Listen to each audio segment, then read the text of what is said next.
बहुत समय पहले की बात है कि एक राजा ने अपने सभी बुद्धिमान मंत्रियों को बुलाया और उनसे कहा, मैं कुछ ऐसे रहस्य जानना चाहता हूँ जो बहुत ही छोटा हो। बड़ी बड़ी किताबें और ग्रंथ भी नहीं चाहिए, बस वो समझने में बिल्कुल आसान हो। बड़े बड़े सूत्र नहीं चाहिए, मुझे पढ़ने के लिए ज्यादा समय भी नहीं चाहिए। एक ऐसा रहस्य जो एक वाक्य में आ जाए और जिसे सुनकर कोई भी व्यक्ति अपनी जिंदगी बदल दे। क्या तुम मेरे लिए वो सूत्र ला सकते हो? वो सूत्र जो हर वक्त काम आए, फिर चाहे दुख हो या सुख हो, जीत हो या हार हो, जीवन हो या मृत्यु हो, तो तुम लोग मेरे लिए एक ऐसा सूत्र खोज कर लाओ। अब सभी दरबारियों ने, सभी लोगों ने, सभी बुद्धिमान लोगों ने बड़ी मेहनत की, बड़ी बड़ी किताबें पढ़ी, बड़े बड़े विद्वानों को बुलाया, लेकिन कुछ भी निष्कर्ष नहीं निकला था। अंतिम समय में सभी थक हार कर बैठ गए। वे सभी आपस में बात कर ही रहे थे, तभी एक ने कहा, हमने इतने सारे ग्रंथ पढ़ डाले, सारी किताबें पढ़ डाली और बड़े बड़े ज्ञानी व्यक्तियों से बात कर ली, लेकिन अब तक कोई भी निष्कर्ष नहीं निकला। हमारी समस्या अभी भी वैसी की वैसी बनी हुई है। तभी एक मंत्री बोला, मैंने सुना है कि एक गांव में एक बहुत बड़े महात्मा हैं जो किसी भी समस्या का निवारण कर देते हैं। वो बड़े विद्वान हैं और आत्मज्ञान को प्राप्त कर चुके हैं। क्यों न हम लोग उन्हीं के पास चले? वह लोग उस साधु के पास पहुंचे और उन्हें सम्राट की कहानी बताकर उनकी समस्या का समाधान मांगा। साधु ने कहा, आप लोग मुझे सम्राट के पास ले चलिए। साधु ने अपनी अंगुली में एक अंगूठी पहने हुआ था। उसने वह अंगूठी निकालकर सम्राट को दे दी और कहा, इसे पहन लो, ये एक चमत्कारी अंगूठी है। यह अंगूठी मुझे मेरे गुरु ने दी थी। इस अंगूठी के चमत्कारी पत्थर के नीचे एक ऐसा मंत्र है जो अभी तक मैंने खोलकर पढ़ा ही नहीं, क्योंकि मुझे कभी इसकी जरूरत ही नहीं पड़ी। इसलिए मैंने अभी तक इसे खोलकर भी नहीं देखा। लेकिन इस अंगूठी की एक खासियत है कि जिस व्यक्ति के भी पास रहती है, उसकी बहुत सारी समस्याओं को ये अंगूठी खत्म कर देती है। अब उसकी बात को सुनकर राजा थोड़ा आश्चर्य में पड़ जाता है, लेकिन उससे पहले वो साधु कहता है कि इस अंगूठी को देने से पहले मेरे गुरु ने एक शर्त रखी थी कि इस अंगूठी के अंदर मौजूद इस चमत्कारी रहस्य को तभी जानना जब जिंदगी के सारे रास्ते बंद हो जाएं, और इसको तभी खोलना है जब तुम्हारे पास कोई भी रास्ता ना बचे। लेकिन मेरे गुरुदेव की कृपा से मेरी जिंदगी में ऐसा कोई बुरा समय आया ही नहीं।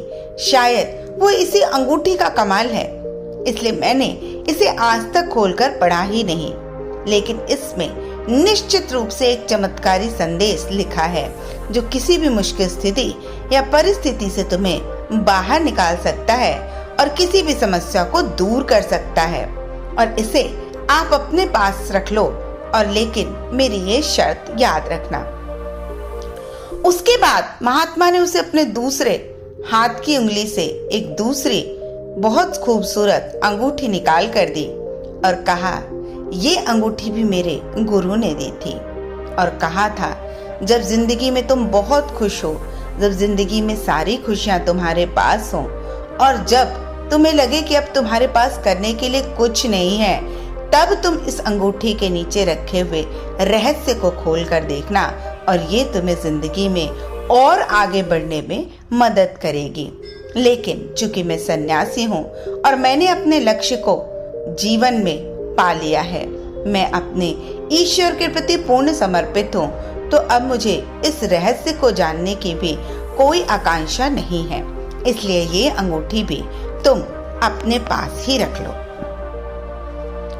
अब उस सन्यासी की बात को सुनकर राजा बड़ा प्रसन्न हुआ, लेकिन सन्यासी ने कहा कि तुम्हें मुझे फिर से ये वचन देना पड़ेगा कि तुम दूसरी अंगूठी भी तभी खोलोगे जब तुम्हारे पास जिंदगी का सारा सुकून, सारा सुख तुम्हारे पास होगा। अब राजा इन दोनों अंगूठियों को पाकर बहुत खुश होता है, क्योंकि दोनों अंगूठियां बड़ी बेशकीमती थी और राजा को ये भी लगा कि इन अंगूठियों को पहनने से उसकी जिंदगी भी बदल जाएगी। वो चाहता तो था कि वो उन सूत्रों को खोलकर देख ले, लेकिन कुछ अनहोनी न हो जाए इस डर से उसने कभी भी उन सूत्रों को देखने का प्रयास नहीं किया। धीरे धीरे राजा बहुत तरक्की करता गया। वर्षों बीत गए। सम्राट के मन में कई बार आया कि खोलकर देख लें आखिर क्या लिखा है, लेकिन फिर यही सोचा कि कहीं कोई अनहोनी न हो जाए।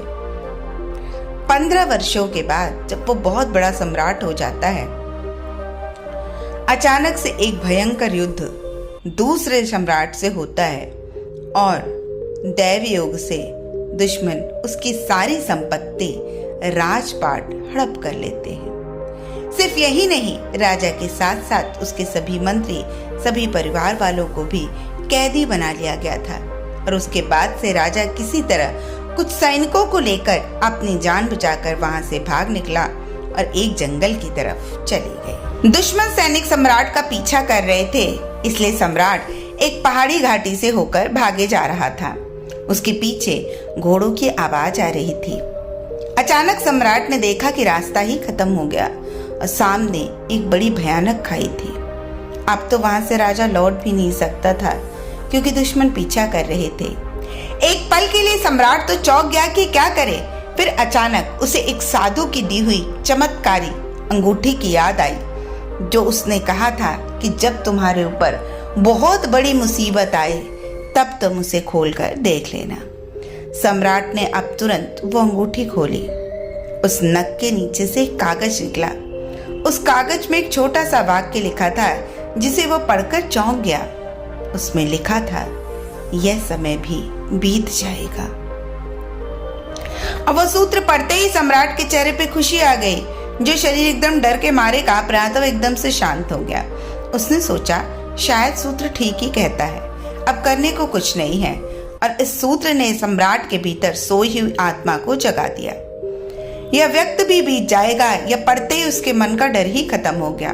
अब वो बेचैन नहीं था, घबराया हुआ नहीं था और शांति से उसी स्थान पर बैठ गया। संयोग की बात है कि थोड़ी देर बाद घोड़ों के पैरों की आवाज सुनाई देना बंद हो गया।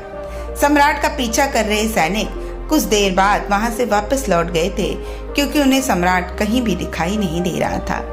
उन्हें पता ही नहीं चला कि सम्राट किस तरफ चले गए हैं। अब सम्राट ने चैन की सांस ली और वो अंगूठी दोबारा वापस पहन ली। यह समय भी बीत जाएगा, यह पढ़कर सम्राट का दिमाग और भी खुल गया और उसके अंदर हिम्मत आ गई। इसलिए दोबारा उस सम्राट ने अपने मित्रों और सैनिकों को इकट्ठा कर कर एक रणनीति बनाई और दुश्मनों पर कब्जा किया और अपने किले पर हमला कर कर फिर से उस लड़ाई में जीत हासिल की और एक बार फिर से वहां का सम्राट बन गया। इस बार जब सम्राट अपने सिंहासन पर बैठा तो बड़ा आनंदित था। उसका सीना गर्व से चौड़ा हो रहा था। मन चिल्ला चिल्ला कर प्रजा से कहना चाहता था, देखो मैं वही महान सम्राट हूँ। मैंने अपना खोया हुआ सम्मान, खोए हुए सैनिक, खोई संपत्ति, परिवार तो वापस पा ही लिया। उस दूसरे सम्राट को हराकर उसका साम्राज्य भी प्राप्त कर लिया। मैं एक विजेता हूँ। लेकिन इससे उस राजा का घमंड भी बढ़ते जा रहा था। आज वो बड़ा प्रसन्न था, लेकिन तभी अचानक उसके दिमाग में एक बात याद आई कि साधु ने उससे कहा था, जिस दिन तुम अपनी जिंदगी में सबसे ज्यादा खुशी महसूस करो उस दिन इस दूसरी अंगूठी के पत्थर को निकाल कर इसके नीचे लिखे सूत्र को पढ़ लेना। तब राजा ने उस दूसरी अंगूठी को खोला और उसके नीचे लिखे कागज को पढ़ा और उसके पढ़ते ही उसकी सारी खुशी, सारा घमंड चेहरे से गायब हो गया। एक पल के लिए शांत हो गया। तो मंत्रियों ने पूछा कि अभी आप बड़े खुश थे, अचानक अब इतना शांत क्यों हो गए, क्या बात हुई? सम्राट ने कहा कि इसके नीचे लिखा है कि अच्छा समय भी बीत जाएगा। वास्तव में इस संसार में न तो तुम रहोगे और न हम रहेंगे, न यह धन संपत्ति रहेगी। आखिर में मैं भी कब तक सम्राट रहूंगा? जीवन में ज्यादा खुश या दुखी रहने की जरूरत नहीं है, क्योंकि जीवन में कुछ भी स्थिर नहीं है। जो भी अच्छा वक्त है वो भी एक दिन बुरा वक्त बन जाएगा और जो बुरा वक्त है एक दिन वो भी चला जाएगा। तो क्यों ना जीवन के हर पल को ही आनंद और उत्साह के साथ जिया जाए, लोगों की भलाई की जाए और अच्छे कामों में अपना समय लगाया जाए। और उसके बाद से राजा ने अपने राज्य को अनेक भागों में विभाजित करके मंत्रियों को और राजपुत्रों को सत्ता दे दी और अपने प्रजा की भलाई के काम में जुट गया। तो दोस्तों, ये अद्भुत सूत्र हमें भी याद रखना चाहिए ताकि हमें भी कभी जिंदगी में घमंड ना हो जब हम बहुत खुश हो, और हमें कभी भी परेशानी ना हो जब हम बहुत दुखी हों, क्योंकि हर समस्या कभी ना कभी जरूर खत्म हो जाती है। ये 2 सूत्र जिंदगी में हमेशा आपको आगे बढ़ने के लिए प्रेरित करेंगे और आप कभी भी अपने जिंदगी में ना तो बहुत ज्यादा निराश होंगे और ना ही बहुत ज्यादा आह्लादित होंगे। ये सूत्र आपको हमेशा एक हिम्मत आपके अंदर बनाए रखेंगे। और एक दूसरा सूत्र कि हर चीज में कितनी भी प्रसन्नता हो वो भी एक दिन चला जाएगा। ये सूत्र आपको जिंदगी का खेल बहुत अच्छे से समझा जाएगा। तो जिंदगी में यदि आप कुछ करना चाहते हैं तो 2 सूत्र को हमेशा याद रखें कि बुरा वक्त जरूर जाता है और अच्छा वक्त हमेशा नहीं रहता। तो इसलिए समस्थिति में रहें और हर स्थिति में अपने प्रयास, अपने प्रयत्न को करना ना छोड़ें। और यही हमारी जिंदगी की और इंसान होने की सबसे बड़ी पहचान है।